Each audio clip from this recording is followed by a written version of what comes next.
Perkenalkan, nama saya Mai Cecilia Tarigan dari kelas 10 IPS 2. Hari ini saya akan menyampaikan materi biografi, dan saya juga akan menceritakan tentang biografi orang tua saya, yaitu mama saya. Sebelum menceritakan biografi mama saya akan lebih dulu menjelaskan apa itu teks biografi. Biografi berasal dari bahasa Yunani bios yang artinya hidup, serta grafin yang artinya tulisan. Maka, biografi adalah sebuah kumpulan tulisan yang di dalamnya menjelaskan riwayat atau kisah hidup dari seorang tokoh. Biografi diklasifikasikan ke dalam 4 macam. Pertama, yaitu pengalaman pribadi atau personal recount, yang di dalamnya mengisahkan kembali kejadian yang dialami si penulis secara langsung. Yang kedua, yaitu cerita ulang faktual atau factual recount, yang di dalamnya mengisahkan kejadian di masa lalu yang dialami sendiri ataupun dialami orang lain. Lalu yang ketiga, yaitu cerita ulang imajinatif atau imaginative recount, mengisahkan peristiwa-peristiwa yang bersifat khayalan, contohnya seperti cerita legenda.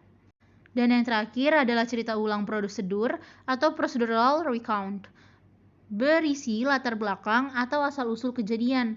Biasanya, cerita ulang prosedur ini digunakan dalam persidangan di pengadilan.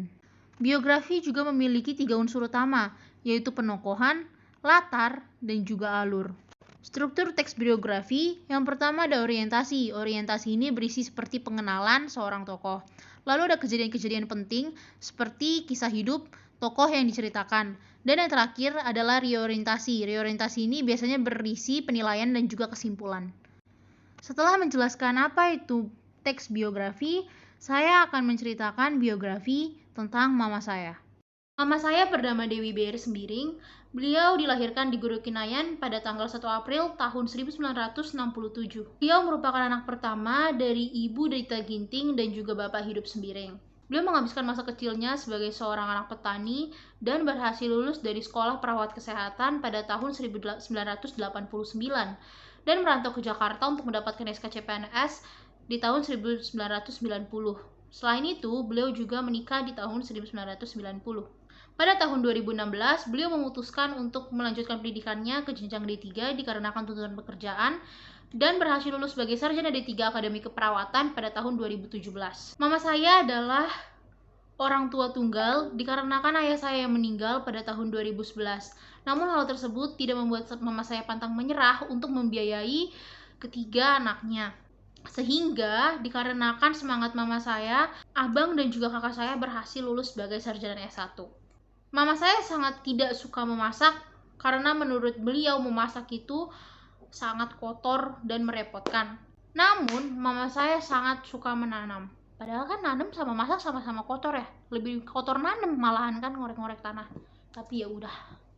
Beliau sangat murah senyum dan sangat-sangat penyabar.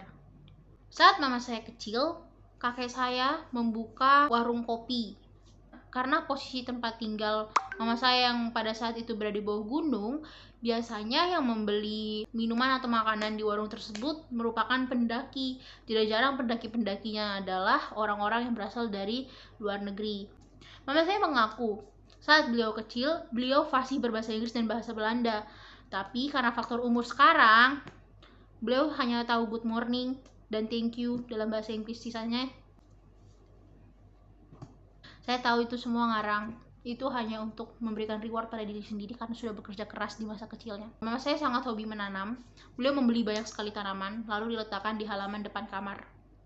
Walaupun tanaman yang beliau beli biasanya tidak berhasil untuk subur.